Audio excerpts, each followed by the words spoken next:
Ankleshwar notified વિસ્તારમાં BJP યુવા મોરચાની નવી ટીમની જાહેરાત બાદ સરદાર પાર્ક ખાતે બેઠક યોજાઈ। આ કાર્યક્રમમાં મોટી સંખ્યામાં યુવા કાર્યકરો હાજર રહ્યા। કાર્યક્રમની શરૂઆત સરદાર વલ્લભભાઈ પટેલ સાહેબની પ્રતિમાને પુષ્પ અર્પણ કરી કરવામાં આવી। ત્યારબાદ તમામ કાર્યકરોનો પરિચય કરવામાં આવ્યો અને સંગઠનને વધુ મજબૂત બનાવવા માટે ચર્ચા કરવામાં આવી।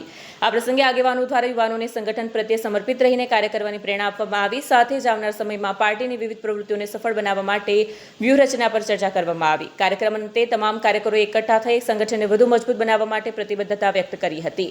સદર કાર્યક્રમમાં નવનિયુક્ત પ્રમુખ હર્ષ વસોયા, મહામંત્રી દિલીપ કાપડિયા, કૃપાલસિંહ વાઘેલા તેમજ અન્ય હોદ્દેદારો ઉપસ્થિત રહ્યા હતા। ગુજરાત પ્રદેશ ભાજપ દ્વારા ગઈકાલે અંકલેશ્વર નોટિફાઈડની યુવાનની ટીમની નિમણૂક કરવામાં આવી હતી।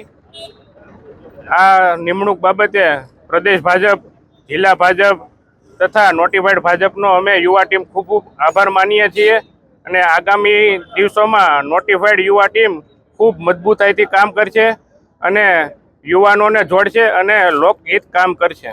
ભારત માતા કી જય। વીડિયો જર્નાલિસ્ટ ઇમ્તિયાઝ પઠાણ સાથે કરણસિંહ, સત્યા ટીવી ન્યૂઝ, અંકલેશ્વર।